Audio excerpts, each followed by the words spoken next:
All right, we're going to go ahead and begin, and I will take a motion to come out of executive session. I make a motion that we come out of executive session.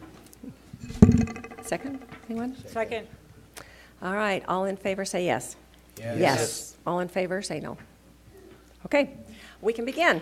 We want to welcome you here tonight. It is Thursday, November the 15th, and we'll begin with roll call. Tonight we have Dale Hanson, our business administrator, Terry Rhodes, board member, Jeff Nelson, board member, Larry Gibson, board member, I'm Kathy Christiansen, board member, Roger Pulsifer, board member, Steve Norton, superintendent, Randall Bagley, board member, and Alan Grunig, board member. And we'd like to begin with the Pledge of Allegiance, and I will lead the pledge tonight. I pledge allegiance to the flag of the United States of America and to the republic for which it stands, one nation under God, indivisible, with liberty and justice for all.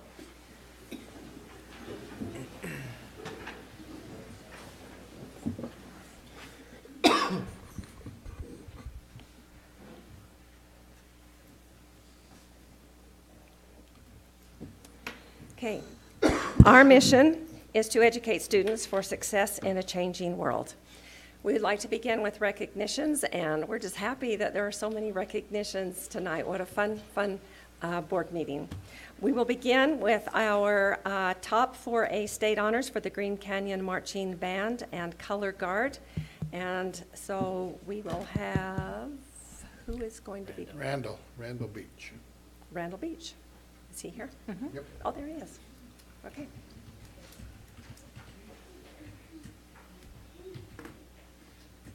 Dave Swenson's supposed to be here. Steve's right here.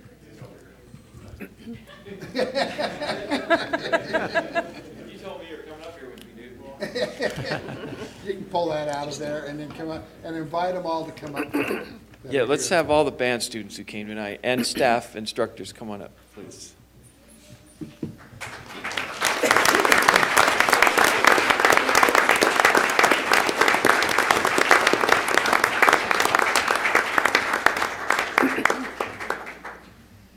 I'm happy just to sit back there and turn the time over to Randall. In fact, that's kind of when you have great teachers and you step back and let them do their job. But, I think we've really been blessed through, I don't know how many years in this valley with great marching bands through all the schools. And when you make a split, you wonder how that's going to happen and what's going to happen. It's neat to know that on the north end, two bands taking state is quite remarkable. And fortunately, we're one of those in the 4A division. And so as you have great parents and a great leader here, as a principal, you just step back and let them do what they do good. And I'm just going to do that right now and let Randall take over and tell a little bit about the experience this year and who he has here and with parents and everybody. So anyway, thank you. Thank you, Dave. So we, first of all, appreciate you taking the time to acknowledge the accomplishments of these students. We're very, very proud of them and the hard work that they've put in this year. We have so much wonderful support. We just have an army of parents that seem to be swarming around us at every turn, taking care of so many things that we need to do what we do and accomplish what these students accomplish. And we so appreciate all the support of the parents. We have some really wonderful instructors. We're very fortunate to have one of our full-time teachers, English and psychology, Katie Anderson, who's the director of our Color Guard. It's so great to have her at the school working with our Color Guard students. We have another set of instructors that work and dedicate so much time to the marching band, Elena Pedersen and Curtis Pedersen, and then their son Jake works with the percussion also. Lana Williams, who's a full-time teacher, first grade teacher at Sunrise, has worked with the band for years and extremely talented. We have a student assistant, Addie Brown. Emily Densley works with our percussion. I think I named all the staff. So they're just wonderful, wonderful people. But the students are really amazing. And it's such a privilege to work with them. They had an incredible season, worked very, very hard. They placed first at every competition they were in this year, through the UMEA competitions all the way to the state finals. They won the state championship in the 4A division. And they also won all of the caption awards, outstanding visual, musical performance, top color guard, top percussion and drum line. And then they were also the class champions at the Bands of America Western Regional Championship the next day that they competed in. So that's all great, and we're very proud of them for those accomplishments. But I have to say that I am especially proud of the young people they are and the way they represent our community and our school district, and the way they handle themselves, the relationship they have with each other, and the contribution they make to our school. I think they bring an incredible spirit, positive spirit and energy to Green Canyon, and I think that means a lot to our school. And I'm just very, very proud of them, and I'm really pleased that we could be here tonight and acknowledge the accomplishment of these students. And I've also got to say we felt tremendous support from our administrators, Dave Swenson and Randy Benyon and Shane Jones, just amazing administrators, and the whole faculty and student body just support these students in a really awesome way. So thank you, school board, for inviting us here tonight. We appreciate the recognition. Thank you very much.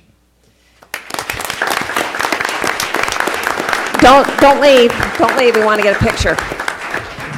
Come back. Come back. Come back. We're gonna Come get a back. picture. We're going to get a picture. So scrunch in a little bit.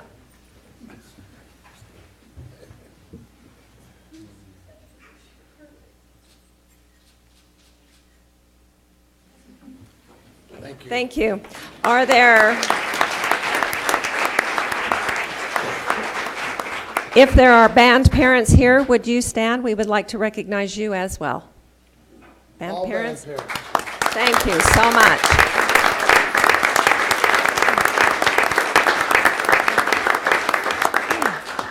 All right. Next, we are going to move on to the Skyview Girls Volleyball State Champions. If you would like to come up, we would like to recognize you.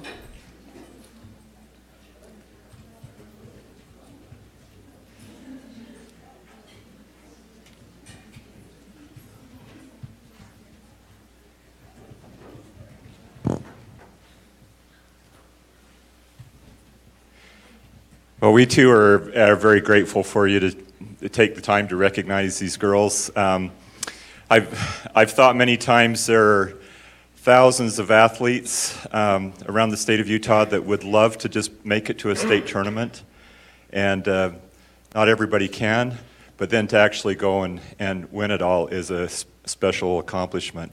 I have had so much fun watching this team this year. At some point, they're going to explain to me after they score a point why they jump around, and I don't understand that, but they all hug each other, and it's it's really been indicative of the things that I love about athletics, is to watch these girls work hard, care about each other, and just do their best. And I can guarantee the best team won the state title this year. They went down the state tournament and never lost one set, and just did a tremendous job. It was so much fun. And I guess there are a couple of very important things to recognize tonight. Again, our parents and our student base that supported the team. It was just a blast to watch. But I especially need to give my special thanks to Sheila Sorensen, who is our coach. She's just a first-class lady. She's the calmest person I've ever seen on the sidelines of a sporting event. She says that's not what's going on inside, but I just give my full commendations to her. And Sheila, why don't you go ahead and take a minute and talk about the team? But this is a great lady, and I sure appreciate her.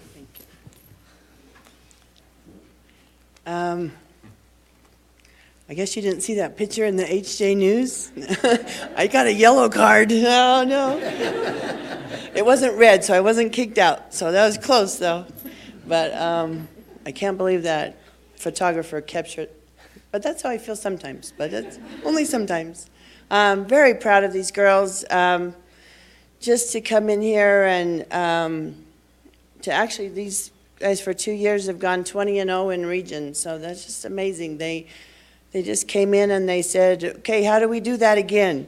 And I said, okay, these are the steps. This is what we got to do. And we kept raising our standards. Each time they would hit that, and then we'd say, okay, this is where we've got to be. We've got to be up here now. And then to get to the state tournament and those standards that we'd even raised, they just blew out of the water. Some of the stat performances were just crazy, off the charts. But just for them to just work together as a team is the most fun part about coaching, is just the fun I get just to see them accomplish so much and to see them excel at something. And that's kind of why I coach.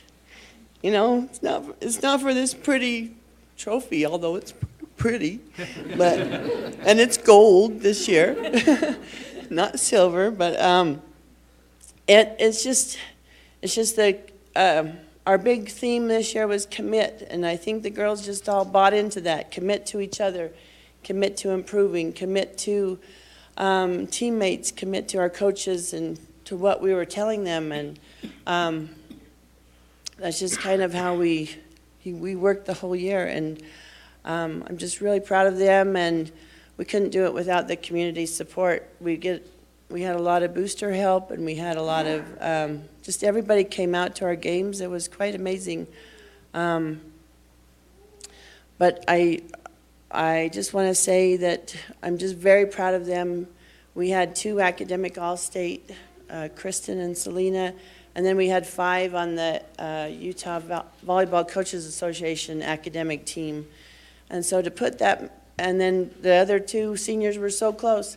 And it was just that they excel in the classroom as well as the court. And so I'm just very proud of them. And just want Kristen and Keiko, you get to say a few words.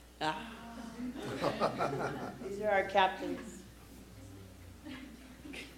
I just want to say, thank you. It's been awesome. And senior year to go out and get the gold trophy, it was quite amazing. Last year we got 2nd place against Park City, and that was just heartbreaking. But this year we came back and we got 1st place against Park City in 3 matches, and it was kind of like redemption. It was like just a dream season, and I'm so thankful for all these girls and all the community and parent support, and it's just been an awesome season.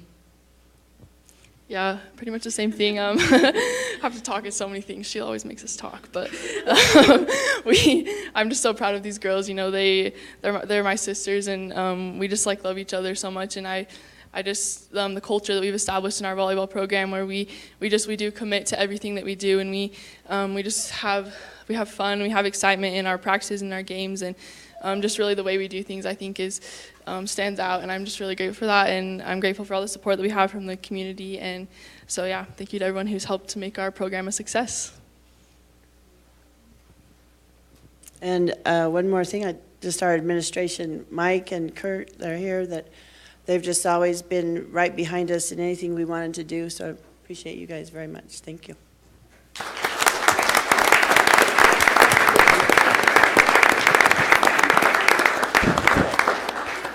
Kind of bunched together.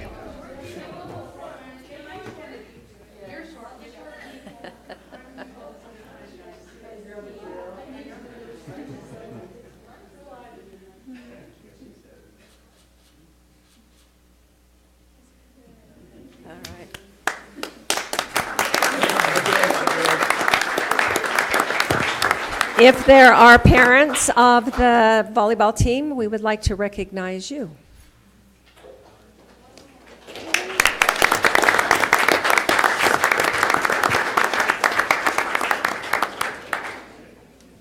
Okay, I have one more thing for the board, because we know your true colors are sky blue, so I've got you a blue shirt. Okay, Awesome. So you guys pick one out. Thank you. All right. Our next recognition is for Jeannie Nelson, one of our district personnel who will be recognized as the Utah After School Network's Regional Champion of the Year. You know, as a teacher, one of the first things that you learn is every class that you ever have each year has that one student in the class who just needs a little more attention. And one of the things that you do sometimes with that student is you give them some additional responsibilities, and sometimes they take those responsibilities and their behavior improves a lot. Well, it's the same with a principal. You go into a staff and there's always one member of the staff that's a little unruly, causes a little bit of problems, and sometimes if you give them some extra responsibilities, it works well. About 20 years ago, I was the principal at Lewiston Elementary. We received a grant for after school. It was something new in our district, something that we had not done before, and I asked for any teachers who were interested to write a proposal to me on how they would set up that after school program and what they would do with it.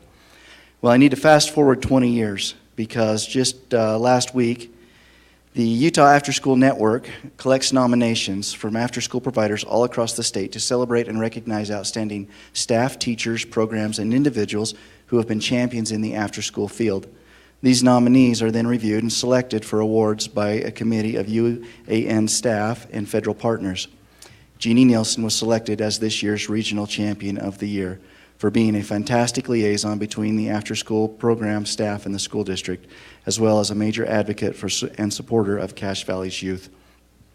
She was recently recognized with this, but she wouldn't tell anybody that she was getting this recognition. She let me know that something was coming, and she said, "I'll tell you before it happens." Well, 2 Saturdays ago, I got a text about a half hour before this went down to let me know that it was happening. So I just felt that Jeannie needed some additional recognition amongst our own folks in front of our board members and some of you guys. So I present to you this year's Regional Champion of the Year. Thank you, Jeannie, for all that you do for our kids.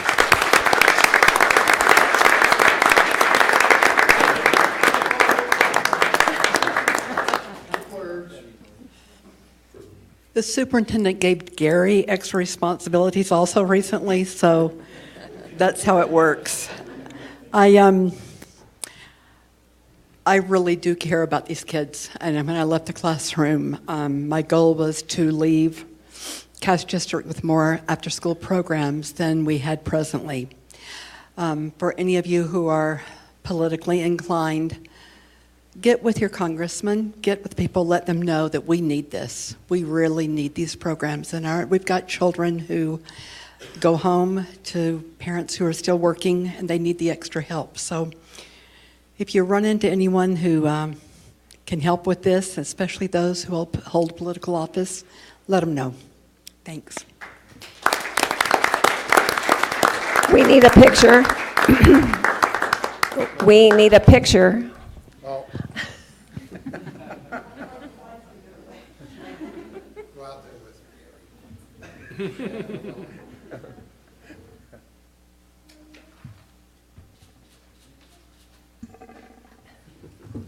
Congratulations, Jeannie. All right, we'll move on down to our recognitions for Teachers of the Year, and we'll begin with Elise Griffin, 6th grade teacher at Burke Creek Elementary, and she will be recognized by the principal, John Anderson.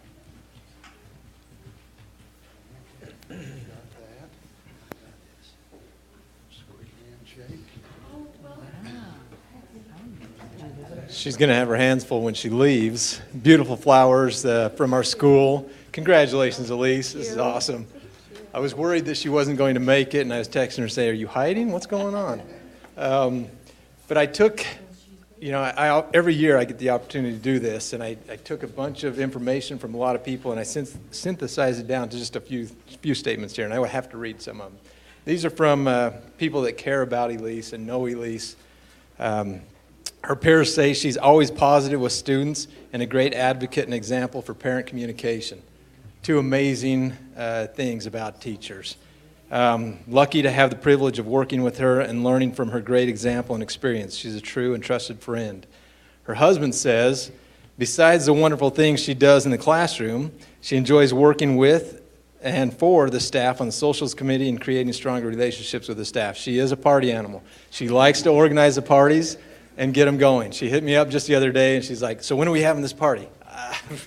And I was in a hurry somewhere. I said, I don't know, you got to get with me later. But she's not going to let me down. It's going to happen. And she does a great job with that. But the most telling are from her students. She's nice, awesome, funny, always positive, gives multiple chances. That's an amazing attribute for somebody. She cares about each student and their needs, and she never gives up. I present to you Birch Creek's Teacher of the Year.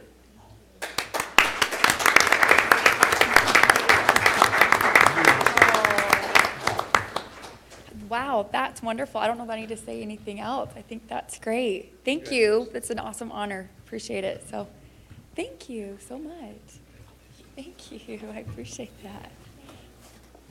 Pile this on there. Okay. Wonderful.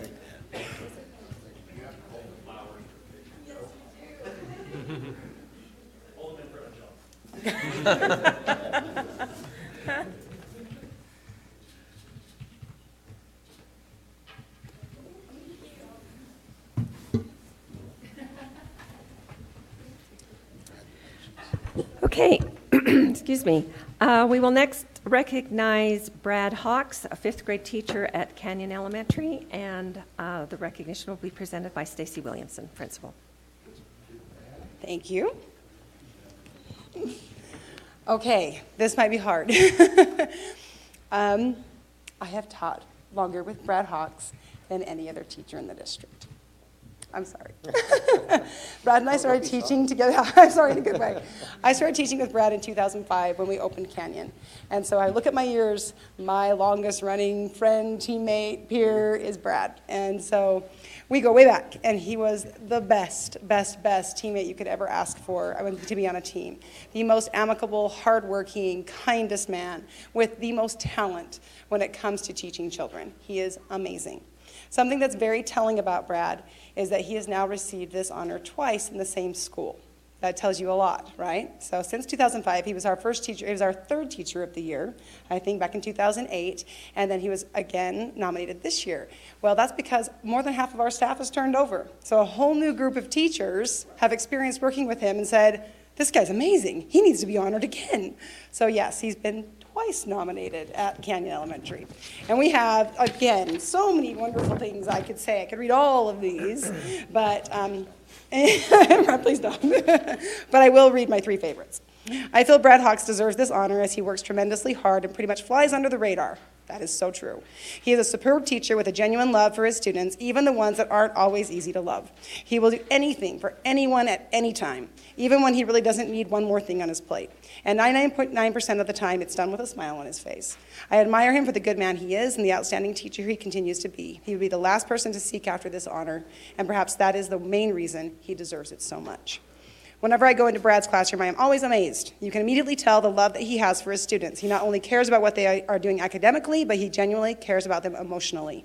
When he teaches, he is walking around the room making sure every kid understands. He gets on their level and has conversations with students. He amazes me. He's also such a good guy and a positive influence on our school. Brad is working his tail off for the after-school program. He's a positive influence on all of us and would do anything he could to help all of us. Brad is always willing to help anyone in need. He's very kind and a positive approach to teaching. Along with his sense of humor, he is just a great guy to be around. Thank you for your example and outstanding service you have provided for the students of Cache County School District for the past, they said 25 years, but I'm pretty sure we're on 31? 32. He's on 32. Wow. So past 30 plus years. I told him he can't leave until I leave. He has to stay with me until they move me. Keep up the great work. And that's only a few of the many, many things that were said about Brad. So, Brad, it is my pleasure to announce you as our Teacher of the Year. You're welcome.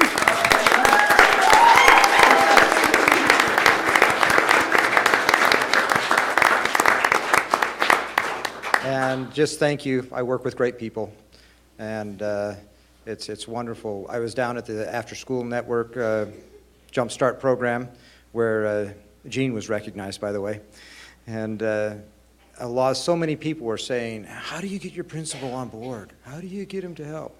What about your superintendent? Oh, we never hear from him. And you know, it's wonderful to be in a district where we have a superintendent that supports the teachers and the students and principals who are there to help and assist. So thank you to everyone that I work with.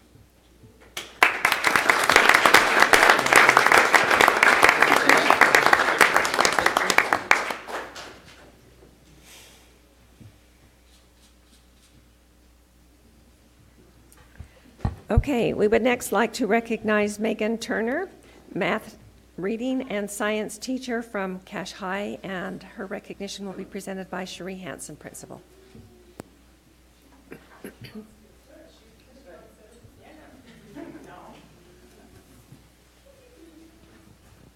Thanks, best girl.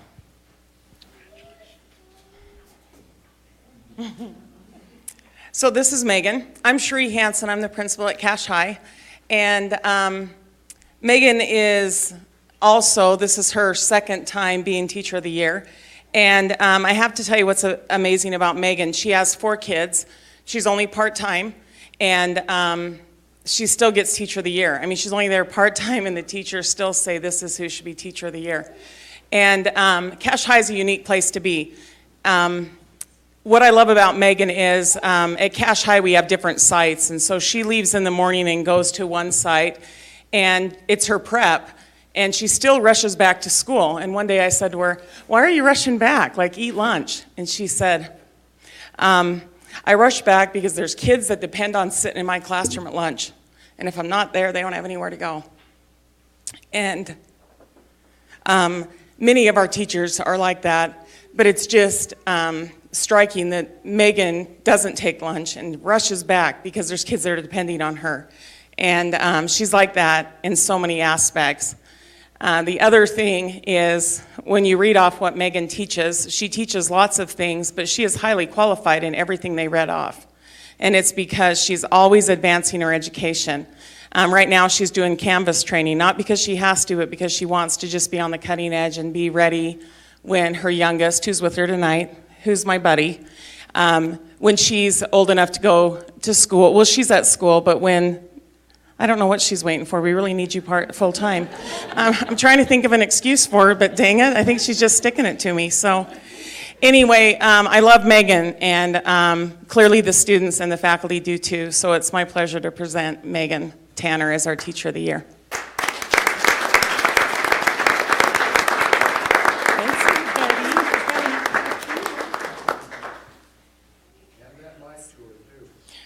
She really hates talking, but I can force her, Superintendent. I just love where I teach. I love the kids. The teachers are awesome, and Cherie's so supportive, and it's just great. So I love my job.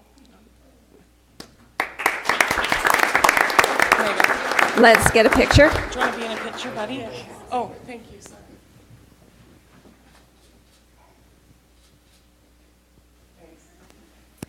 Okay, and next we would like to recognize Jeannie Allen, who is the art teacher at South Cache Middle School, and Principal Blair Powell will present this.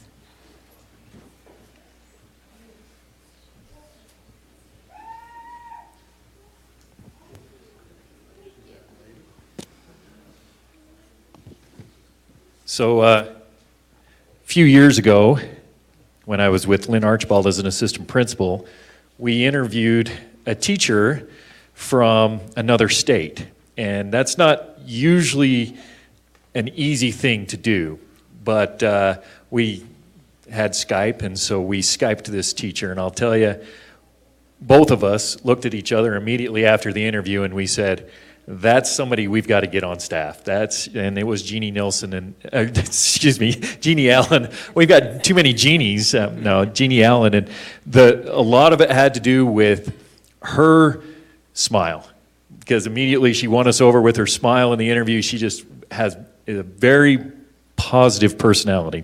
I'm going to read you a few things, though, that Jeannie's students and some of her peers had to say about her. Melanie Francis, counselor at our school, said, "Jeannie is a bright light of hope and optimism in our school. She always has a positive attitude and lifts up those around her. Jeannie loves her students and is very passionate about her field. She inspires the students to try their best and work to improve themselves regardless of their ability level." And that's something that I've seen many times. A student doesn't have to be the best artist to be successful in Jeannie's class. I don't know how many times I've had students say, I don't know if I'll be any good at art. I'm terrible. And then they come out of that class and all of a sudden they all believe that they're great artists. And she inspires that belief in kids. Art has become so popular at our school that Jeannie works an extended contract to allow as many students as possible to take art. And I'm not kidding when I say her classes are overloaded, because it's just students want to get into that class so bad. And Jeannie never turns them away. She wants to have them all in her class. It says here also, Melanie further said that one of the things that Jeannie does is she takes her kids on field trips to expose students to professional artwork. I kind of found out last year that Jeannie had a surgery. I tried to talk her out of taking one of these field trips because I felt like it was going to be too much for her, because she was being released from the hospital in the morning, 30 minutes before the field trip. How many times did I tell you no? I think I must have told her about a half dozen times, don't do this, don't do it, it's going to be too hard. She wouldn't listen. She believes in the kids. She says these kids intend to take this field trip. They want to take this field trip. They don't want to do it without me. I'm going. And I said, you won't get out of the hospital in time. I'm going. I was tempted to call her doctor, but no, I decided not to. She's also contributed to a lot of community projects, including the beautiful mural on the north side of Angie's Restaurant. So if you've seen that Jeannie and her students had a part in that. In addition to being a wonderful teacher, she's a great person to have on staff. She's always friendly, upbeat, and willing to help out. She has a grateful heart and is always expressing her love and appreciation of others.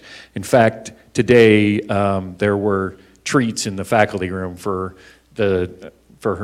all of the teachers, and a big thank you from Jeannie, not unexpected for just all that they do and for supporting her as our Teacher of the Year. Let me give you a few things that students said. I promise not to go too long. She always tries to be positive, and whenever I have questions, she always helps me so I can get it done. She makes us follow the rules, but is so kind about it. She is very good at connecting with all of her students. She always treats us like adults and with respect. This one's pretty good. She always never gives up on kids. I'm not sure if that's a pause. No, okay. She always leaves the class hour with a positive attitude. She always shakes your hand and makes you feel welcome into her classroom, and that's something that I've noticed as well. Out in front of her classroom, as kids come in, they're often greeted with a handshake and a smile and a welcome to class. She listens to our ideas and thoughts. She walks around the room and gives us good feedback and compliments. And last, I'm going to read you what one of her fellow teachers said. Jeannie Allen is more than deserving of the title Teacher of the Year. She is an amazing educator whose passion for teaching is evident in the way she makes learning a fun and positive experience for her students. Jeannie's positivity is contagious. You can't help but be happy around her. Not only does she teach on an extended contract, she runs the after-school art club, prepares and puts on art shows throughout the year, and is on the Young Writers and Artists Fest committee, where she allows her students' work to shine. She is a creative teacher that encourages her students to be creative as well. Her students love her class, and it's clear that she loves teaching them. Jeannie's strength and positivity are admirable to all that know her. While working so hard with her students that she loves, she is also fighting cancer and caring for her family. She is an inspiration to all of us at South Cache. Jeannie's enthusiasm for education and for life is truly outstanding. She is always willing to go above and beyond for others, and she deserves to be recognized herself. Congratulations to South Cache's Teacher of the Year, Jeannie Allen.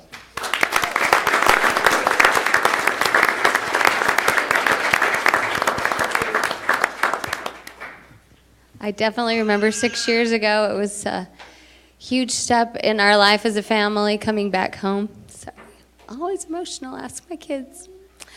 And it was like heaven opened up and like shined down on Cache Valley because we didn't know for sure we were going to come back home. And I am so happy that we did. I cannot believe like the amazing administration and the wonderful people, the school district. It just like amazes me, and I am so extremely, grateful for everything and all the wonderful people that are here, and happy to raise my family here, and so glad that I can be at this school. South Cache is so top notch. I mean, we have the best teachers, families. Love our families. Those kids are so great, all because of our community, and it's all thanks to all of us and all of the people around us. So grateful for this. I cannot believe, obviously, I've had a really hard year, and I said to my staff that I certainly didn't feel worthy because I am overwhelmed, definitely, but I do have a passion for art and for learning and for education and for kids and families and all that we are all here standing for. And so thank you so much. You guys are great.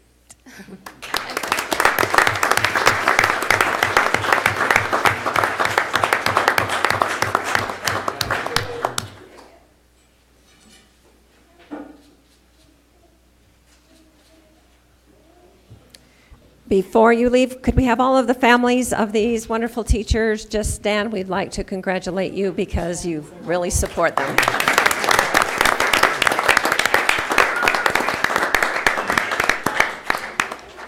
Thanks so much. You're welcome to stay. Is that what you want?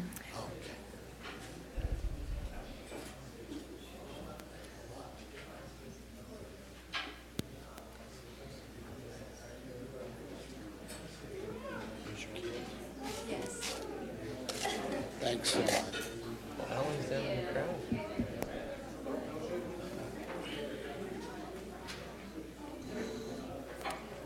Okay, there is no public input, so we'll move to the consent agenda, and I will take a motion to accept the consent agenda. I make the motion that we approve the consent agenda items. I second it. All righty, and can we vote?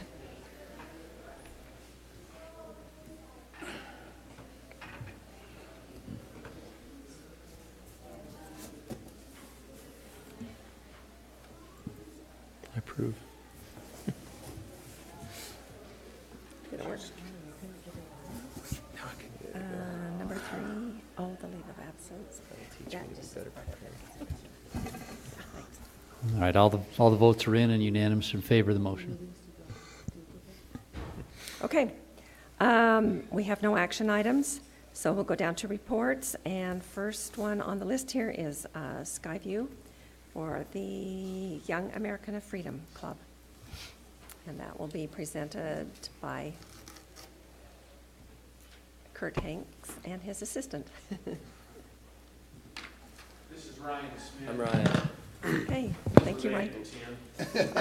Take it off. All right. So he can answer any questions that you've got. He knows a whole lot more about this than I do. Awesome.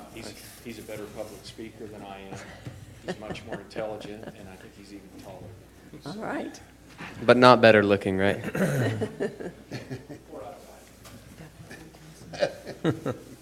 Well, thanks for letting me take the time to be able to come here and introduce my club.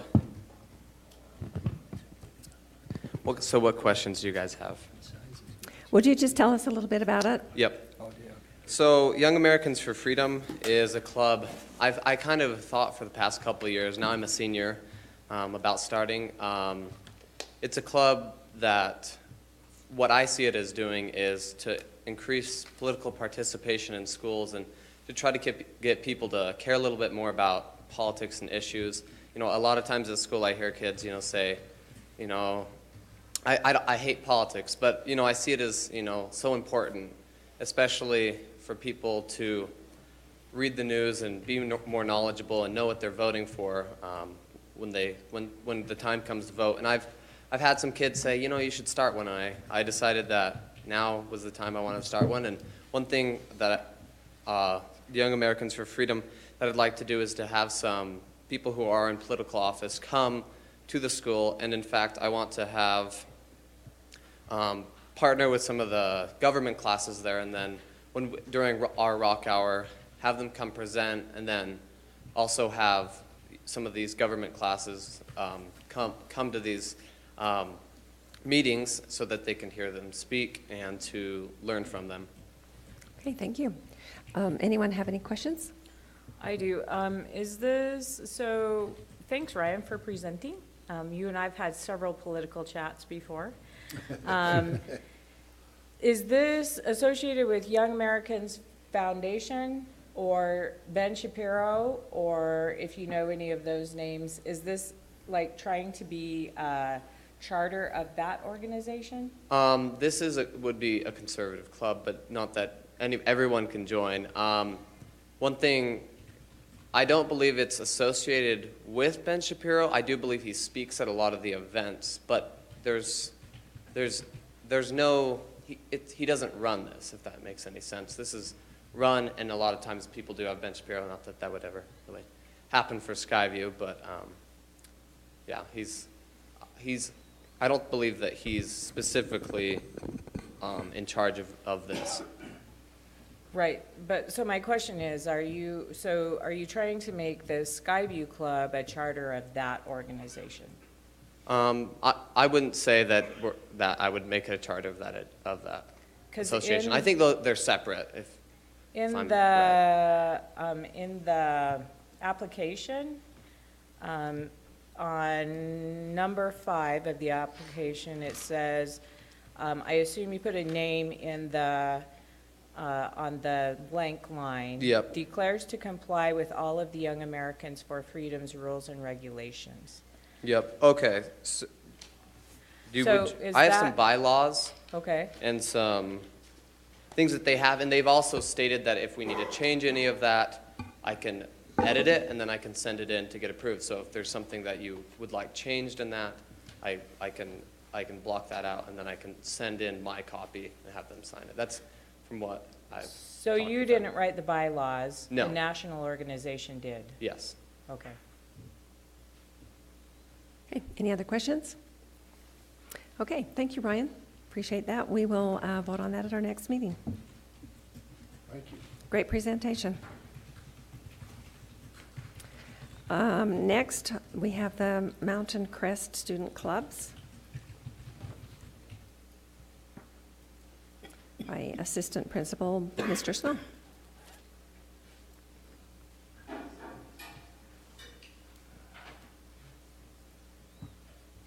Good evening. It's good to be here. So hopefully you've had a chance to look at the clubs. I want to highlight the first one that's kind of near and dear to my heart. My wife is a special educator, and so we have a new club that we're going to start off called the Fans in the Stands Club, and it's sponsored by both of our life skills classes. So this is going to be kind of the fill-in for the Unified Sports Program, which the funding is going to go away, not at the end of next year, or this year, but the next. So this will kind of be the replacement with the Unified Sports. So the Unified Sports is where our students with disabilities can compete with other schools and other students, both with and without disabilities.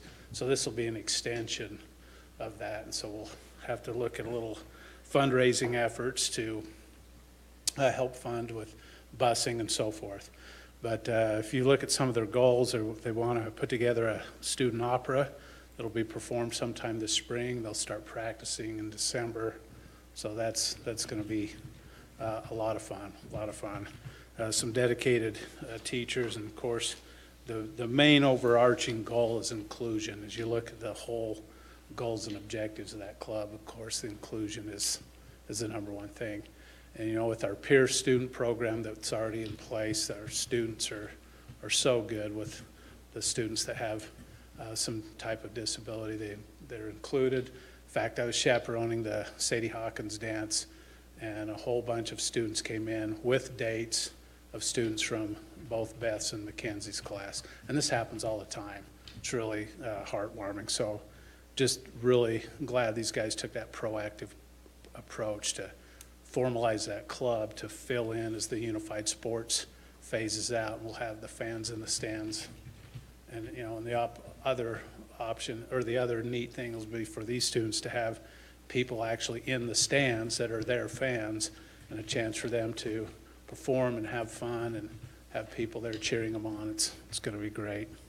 So that's the one we're really, really excited of. Do you have any questions on any of the others? They're pretty, a lesser group. Usually we have a dozen or more new clubs every year. This year there's only a few, not too many. The hiking club, they've kind of consolidated. They used to have an outdoor club, and they're just kind of merging in with the hiking club, so it's kind of putting those two together. And then we've had a ski club off and on over the years. They're revamping that. A lot more interest seems like this year with the ski and snowboarding club. So we've had it 2 or 3 different times, and then all of a sudden kind of interest dies out. Now it's back. And so other than that, there's a ninja club, and I had the kids try to explain to me, and I'm still not sure exactly what they're wanting to do, talking about ninja warriors. And hey, there's something for everybody in the school. I'll have to go to one of their meetings because I still didn't understand what that is all about, but it looks like they'll have fun. Any questions on any of the clubs? And I included a list of the existing clubs. It keeps growing. I have to make the font smaller every year to get it to fit on one page, but it's a neat thing. We have a lot of teachers that are just willing to spend that extra time, and there is something for everybody. You know, not everybody's a wrestler, not everybody plays volleyball, not everybody is on the debate team, but there is something for every single kid if they choose to participate. And with these teachers that we have, they often go out of their way to seek out kids in their classes to invite them to join clubs. At the beginning of the year, we have our freshman academy, our Mustang Academy, and we have all the clubs set up tables during lunchtime. And the goal is to get every freshman to sign up for at least one club that day, the day before school starts. And that's been, I think, pretty instrumental with our freshman mentoring program. So it seems like participation in our clubs is growing. And I just think that's a really good thing. Okay, any questions? I have a question. Yes. In the application of the ski and snowboard club, when it talks about them, when they're going to have their meetings, they say they're going to have them after school, and then they also say they'll have meetings by school excused leave. And in our club policy, all clubs must be meeting outside of... They'll meet after school. I will ensure that. Okay. And so the Ninja Club says they're going to train each other on fighting, but there won't be any fighting? Right. I visited with them. It's more of, I think, a ninja history, whatever that means. I'm not quite sure. So okay. Maybe they'll have those foam judo bars or something. I don't know. So hopefully it doesn't turn into ninja dodgeball or something, but we'll see. Okay. Okay, thank you. Thank you. Okay, the administration of medication policy change.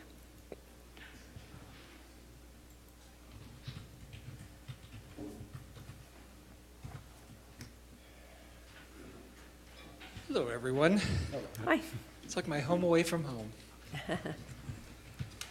All right, I'm presenting tonight a request for a change in policy under the medication, under administration of seizure rescue medication. Originally, when this policy was written, that part was put in where it says certify, the volunteer is willing to become CPR AED certified, which includes rescue breathing. That was the guidelines that came from the state. And since then, the guidelines have changed to say can be trained rather than having to be certified. So we want to make that change. A change in that word alone would be a 2-hour savings on training, and schools currently already have 2 to 3 staff members that are CPR trained. So That's Okay. it. Any questions? Okay. Does Jen put this in for you when you get it all done? She does, yes. Okay, just have her look for editing on it. Yeah. Okay. All right, anything else? Thank you. Okay, the at-risk student definition. I just want to bring you guys up to speed a little bit on this. The state changed the UCA this year, and I've come before you a couple times about a definition that we needed to have for at-risk. Enough districts didn't understand what they wanted to the point they've changed some things without telling us that they held a webinar last week on Tuesday. They stopped everything and said, we have rejected every application we've come to so far because the definition doesn't fit what we want. Well, I held my breath for 2 more days, and then I got the call. So ours is rejected also based on that definition. What we've done in the past is we've given some money directly to special ed right up front out of that, and we wrote that as part of our definition so that we could. The state does not want any of that money going for special ed or 504 just automatically. So with that, we have come up with a new definition. I have submitted that definition this week. And do you have a copy of that? Did that make it on? Is it just a 2-line? Yeah, we've got it. Do you have it? We've got it. Okay, so the thing that changed, we removed the little section that talked about 504 and special ed, and those two were not actually in there, but a piece of that definition was. And then the other piece was we have we've written into our UCA plan, part of this money would go to our ELL students, our English language learners. And yet they were not included in the definition. So they said we need to remove the 504 and special ed reference, and we need to add ELL students. So that's what we've done. I've submitted that again, and it says there's a place on here whether it was approved by our board or not, and I just put pending on there right now. So I just wanted to bring you up to speed on that. And then in all honesty, I'm going to wait until we see approval, and then I'll be back for approval here if I get it at the state level, if that's good with you guys. Okay. All right, any questions? Okay, thanks, Gary. Thanks. School lunch fee increases.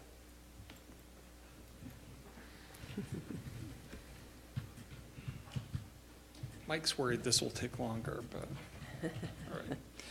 So I'm coming to the board to seek approval of increasing lunch prices for next school year. Last year, we did not have an increase in school lunch, but just a couple of pieces of information that you might already know, but if you don't. Back in July of 2011, the Healthy Hunger Free Kids Act requires school food authorities to provide the same level of financial support for lunches served to students who are not eligible for free or reduced price lunches. So essentially, schools can't charge less for school meals than it costs to produce the meals. And federal funds intended for free and reduced price lunches are not subsidizing paid student meals. So we just want to make sure that we're in compliance with that. And the cost of labor and the cost of food have gone up in the last couple of years. How much has it gone up? How much will it go? A lot. No, I don't know price per meal, but Oh. what we're seeking is a 10 cent increase For everybody? yeah, our secondary are the same, and elementary would be an increase of 10 cents as well. Okay, any questions? Do you think costs have gone up because so many things are individually packaged? Well, I think mostly the costs have gone up because of inflation nationwide. If you go to the store and you see your family size potato chips are now this size, right? So I think secretly everything is shrinking, and we're just kind of hiding that inflation in our products. So that's part of it. The economy is doing really well, especially here in Utah, and as a result of that, we've been able to increase salaries and benefits and things like that. So there's always an increase in that as well. Anything else? Okay, thank you. I have a question for district personnel and board members. How many of you choose to go to school lunch when you're visiting a school? I know Terry does. I've gone. I was at North Cache today. So was I. And why not? Sometimes it's just timing. I'm not there during the lunch period. Okay. That was the answer I expected. Okay. I didn't have school lunch today either, but I was in a hurry to leave, so. Okay, thank you. Thanks. All right, classroom additions for Ridgeline High School.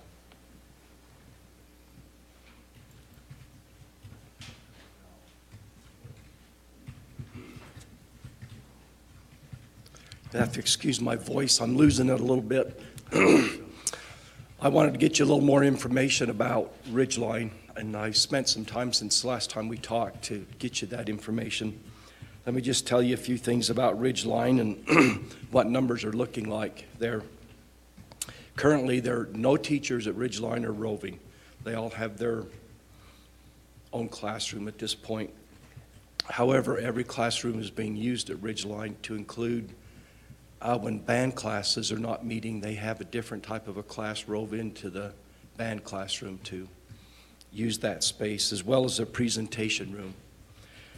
I walked around the school with Principal Hinkie because sometimes principals will tell you one thing and you have to kind of go look and see what's really there if they're using every classroom. And every classroom is being used as an instructional classroom in that school that was designed to be that way. Last year, Principal Hinkie approved 29 school choice to come into that school. 15 were denied because he'd reached the point where he did not have room and he had to start to deny. That's formal denials. He had many other people walk into his office and say, hey, is there a way without going through paperwork? And he just says, no, you've got to go through the other process. Every year, the charter schools, when they start their 9th grade, the high schools will pick up the charter school students, and that impacts Ridgeline about 35 students a year, which we don't account for until that point. Another area that, well, let me tell you, in August 2019, and so I went back in Power School and I took all of our students from 1st grade through 12th and just bumped them up to the system. Had to have Dale help me a few times on a couple of formulas to bounce it up through so we could see what numbers would look like. When we were doing our earlier bonds, we really relied on a study that University of Utah published, and it showed the growth for every county. And it showed Cache County as being one of the top 4 growing counties in the state, which it has been. But it also showed Cache County as starting to level off in the mid-20s. So when I was putting these numbers together, I wanted to see if I could see that trend, if I could see that starting to level off. But it also says at the late 20s that Cache County will pick up again and start even on a steeper climb. I don't know how they come up with those numbers and how they do that, but I'll tell you, they've been spot on. Even though we've gone through a recession and everything, they were right there on their numbers. Next year, Ridgeline will pick up 151 more students that are currently in our schools, because I'm bumping them up every year. The following year, August of 2020, they'll pick up another 49 students, just because class sizes change from what the seniors are to the freshmen coming in. In August of 2021, that's the first time I start to see a beginning of a leveling off, okay? When it hits the high schools. When I talked to Gary a little bit this week, he's seeing the leveling off right now in a lot of the elementary schools. And you know, and so we don't want to do something that we don't have to do. But right now, Ridgeline next year needs 4 to 5 more classrooms just because the kids that will be there. I talked to Joel Allred today. I said, Joel, how many preschools do you have on the south end of the valley? Because what we started this year is we actually have preschools in our high schools, one at Green Canyon and one at Mountain Crest.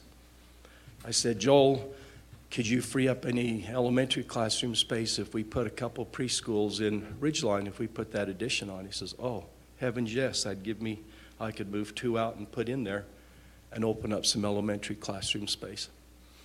So I really think, board, that moving ahead and putting these 10 classrooms on at Ridgeline is the smart thing to do right now. We can see the numbers coming. They'll fill up and use at least 6 or 7 of them immediately, and it'd give them 2 to 3 classrooms for growth. And I'm not going to predict what growth is going to do, but I see lots of things going on in this valley. So that's the best information I can give the board right now as far as Ridgeline. So do you have any questions you want me to find out about Ridgeline?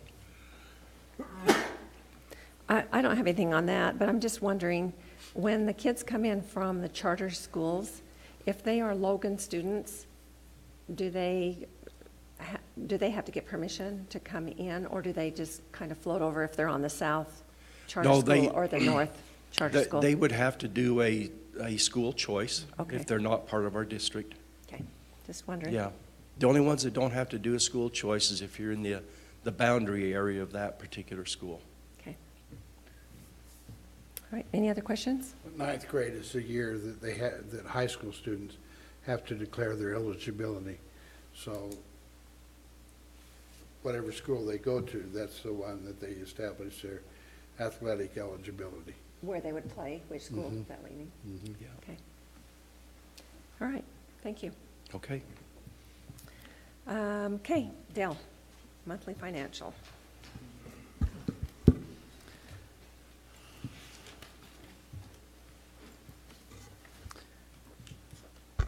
You should have the financial report for the period ending October 31st with your board docs materials. And anyway, with this report, it's showing several things. It then includes the carryover funds that were realized from the prior year's audit.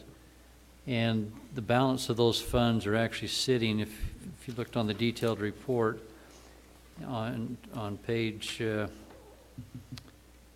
not numbered. Anyway, it's the second page.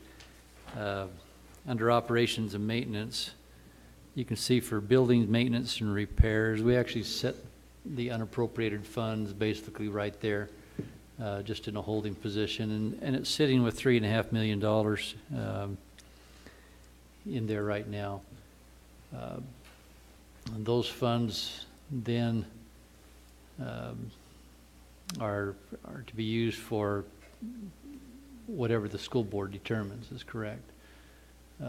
When we talked about the 10 classroom addition at Ridgeline High School, it was anticipating using $1 million of that $3.5 million figure to help for that construction.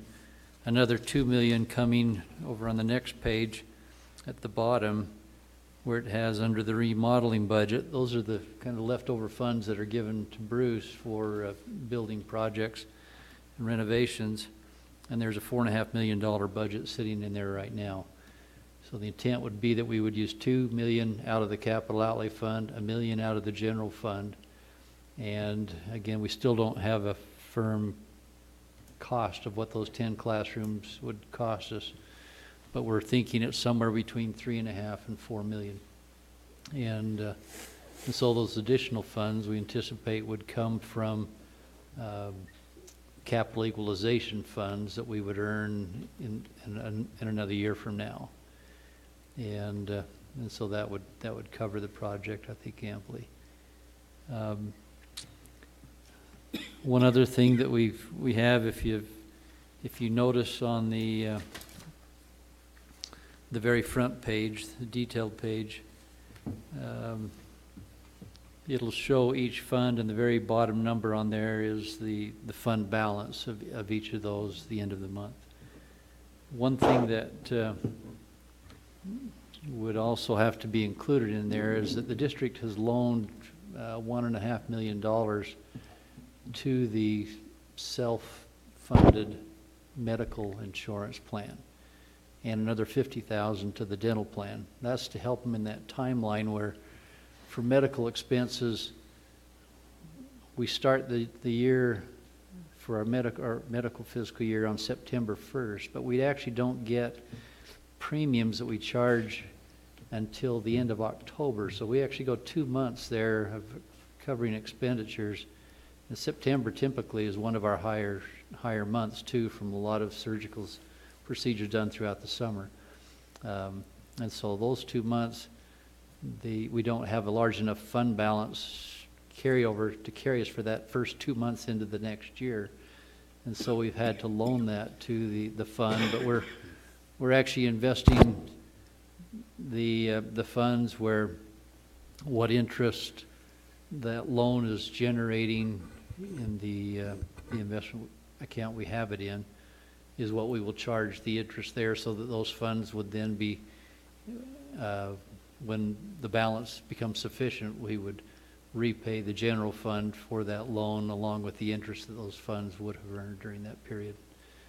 And so I don't know how long it'll be until we generate a large enough fund balance in there to not have to do that, but that's probably something that'll be typical here for the first couple of or several years. I don't know how long. And then the last thing has to do with the school lunch prices. One of the other things that really hit school lunch was last year we were advised by the state office that we needed to charge indirect costs to the school lunch program if we were also going to be allowed to continue to charge indirect costs to the other programs, main one being the CTE program. But that generates a lot of funding for us to operate under. But with the school lunch program, we kept trying to get firm definitions from the state as to which expenditures were subject to the indirect cost. And the word we were getting from the finance department down there is that all expenditures in the food service program were subject to indirect costs. So we actually charged about $750,000 of indirect cost to school lunch last year. And we were finally able to get the correct information from the food service department, which documented that any purchases for equipment and for food supply items were exempt from indirect costs. So there's about $350,000 that we had charged indirect costs against the program that rightfully shouldn't have been. And so my proposal is that we'll actually refund that $350,000 back to the school lunch program and continue then to assess indirect costs in the future, excluding food service or food items from that calculation. And that should, I think, keep the program solid. Again, with the small increase of 10 cents in the meal, that doesn't generate a lot of funding. But it'll still keep the school lunch program intact.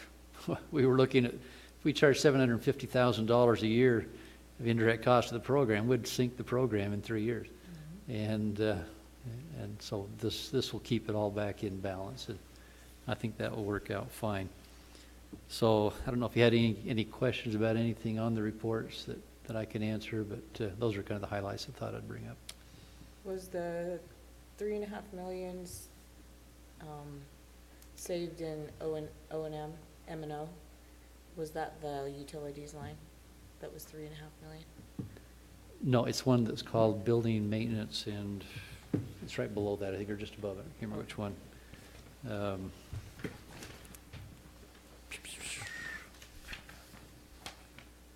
Yeah, it's called the building maintenance / repair line item. Oh, I see. See it there? Yep. Yeah, $3,588,000. Got it. There's also, if you want, Superintendent, I mentioned too that typically in past years with carryover balances, we have tried to help our employees with a salary augmentation. And so it's just one-time funds where they're carryover funds from the prior year. We don't build them into the salary schedule. It's just kind of, some people call it a bonus, but we don't want it to be considered as such. But the intent would be that we would like to pay to the employees a $100 December salary augmentation, and then $50 for part-time employees. And that would be in addition to the negotiated action that we had here in November, where we paid the additional 1.5% as a one-time payment to employees. That was using the one-time funds the legislature had freed up under the flexible spending allocation. And as we talked last night with the USBA presentation, there's still not a definite plan as to how those funds are going to be treated here in future years. So something we'll need to watch closely, but I think the employees really appreciated that. It was received here about the 10th, I think, of February. We paid that out. So Nice. Yep. Any questions? Okay. Did I say February? Oh, November is when we paid that. Not February. All right. Thank you, Dale. Okay, we'll move down to the board committee reports. I did ask Roger if he'd kind of update us on the master boards, and if Larry would check into our board policies and see what we need to work on next. So, Roger, what? Okay, on the master board, you have to turn in things by December 1st if you want to get your individual ones. And the goal for for our board was to review our board book, and Kathy's just going to call down and let them know that we've been doing that. So that'll be taken care of. But if you want your individual level, it's got to be done by December 1st. Okay. Everybody understand that? And if you can't get on, just call them or email, because I did last week and they got me right on. So one of the things we do have to do is the open law training. So everybody needs to do that for the board goal. Okay? I'm probably the only one who hasn't done that yet, but I'm with you. okay, they showed me how to get on last night, so hopefully it will work. Okay, and then Larry. Okay, Kathy asked me to look through the 2000 policies. If you would like to go there, go to policies and active, and then click on 2000. And I thought you meant look through 2000. Oh. Just Well, a small assignment for me. We're building up to that. He wouldn't be sitting Okay. next to me if I assigned him 2,000 policies. And so go down through these. The Board of Education policy is the one that is being amended, but the new one is not on yet. That's the one that we're changing the elections so that Kathy could serve again. So, And, do you want to mention that to Carolyn? Yeah. Or who do we, or Janda? I asked her, she said all the policies from the past, she thought she had, which one are we missing exactly? The one we did last meeting. Yeah, it's It's it's just, on the last meeting. You just amended one part of it that allowed the board president to serve for 2 consecutive terms. It's the first one under the 2000 Yeah, tab. Board of Education. And that was somebody got that changed to her? I don't think so. I asked Carolyn if she would send it over to her, but I don't know if that has been done yet or not. It was. Yeah, I don't know for sure. So, is there anything more we have to do, or I need to do? on No, that one? well, Okay, okay. Okay. So we'll leave that one alone. The advisory committees, this one has not been touched since 1989. I guess my question as I read, the board welcomes constructive criticism of schools through whatever medium when it's monitored by a sincere desire to improve the quality of the educational program. I don't know if it's just my small brain, but where does advisory committee come out of that? Good point. It, do we need something on advisory committees? Can we retire this? That's my thought. I just didn't feel that it does anything. probably want to have each of you study it and bring it back for Okay, so that's it. It's just one line. It's one line. That's it. Don't study it. Done. Okay, has everyone studied it? Okay, All right, so that one, we just need to retire. all right. Well, that fits in. With the authorized services, again, this one is from 89.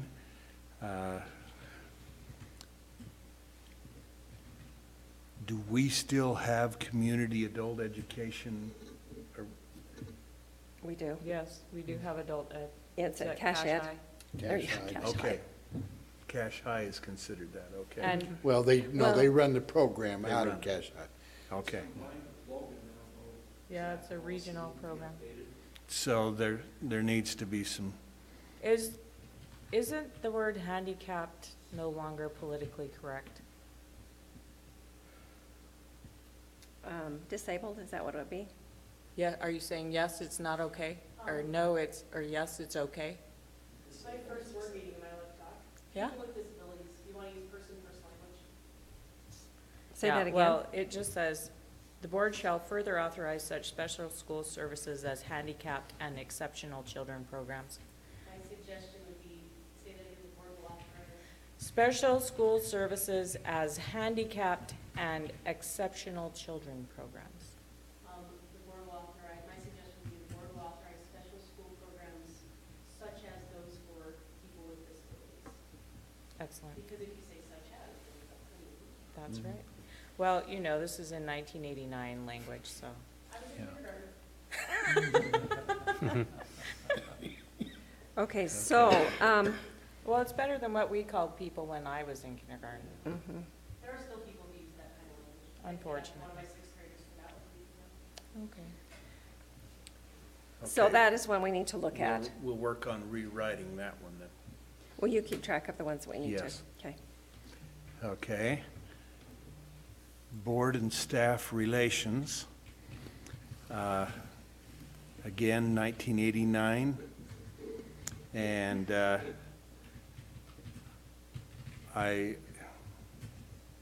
Can we retire this?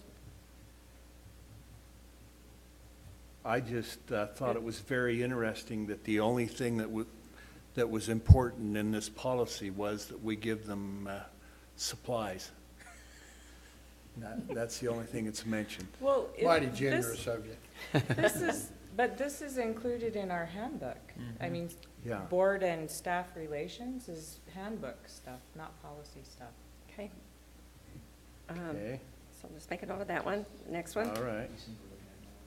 Yeah, no, they're under here. Changes So we're just and going down amendments. this, Active policies. Uh, And we're just going down this list. Again, with this one, is this something we need separately, or is this included in other documents we have? As far as the way it's written, I didn't have any major problem with it. This is in the handbook as well. Well, that's what I was thinking, that So we can it's retire it covered, as so we could policy? retire it.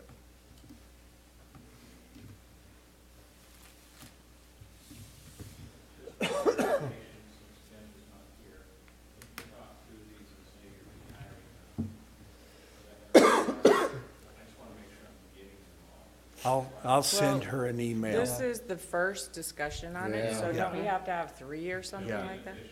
Yeah. Yeah. And I would suggest that we don't go through every one of them all of the time, that we just bring a couple at a time and Yeah. make a little more discussion on it, okay? Yeah. Okay. No, we've done 5 already. The next one, the grievance procedure for discrimination, I know that Title IX has changed dramatically since 1989. So this one, if there is a need for it, it needs to be rewritten and reworked, Okay. I'm sure. Let's do that. Probably be a good one to have Kirk. I actually did some research on this and have a note in this section that The section it references of Title IX, which is 86.8, no longer exists as a reference. I can't find it anywhere that, in a current reference. And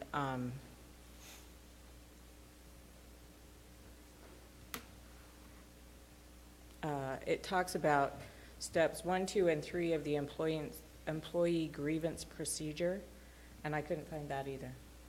That's probably one of those that didn't make it through our But- switchover. But this policy's from 89, so. Yeah, it definitely needs to be rewritten.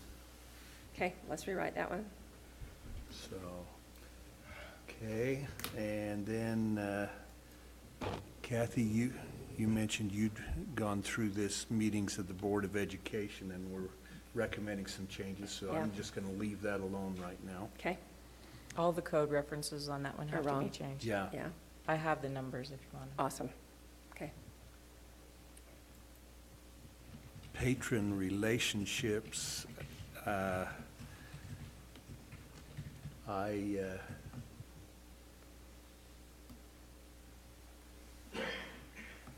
I think this one is probably included in several other things that we've got, but definitely public input has changed from what's described here, and there are several other things. So So we need to work on that one. that one needs to either be rewritten or else compiled with others. Okay. And then the school community relations. That's kind of our mission statement, or our vision statement, really. Yeah, where It's- was it? That's also part of the handbook. Yeah, I just don't see it standing alone, and there was Wouldn't that be so awesome if we just dropped this whole section to about 2 policies? Mhm. yeah, That's in our handbook. yeah, so that one we could work to And retire. so's the superintendent's job on the next one. Right. So I think we can drop that one too. So, okay, well, that breaks it down a ways. Would you just send either me or all of us a list of what we just decided? I can do that. Okay, You bet. great. Thank you. Thanks for doing that. The part of the handbook that I just wanted to mention in my part here is that these are supposed to be changed every 5 years. And so that's a long time that they haven't been upgraded. So we'll get busy on those then. Okay, thank you. Now, how do I get out and get back to my regular screen? Click on agenda at the Oh, top. Thank you.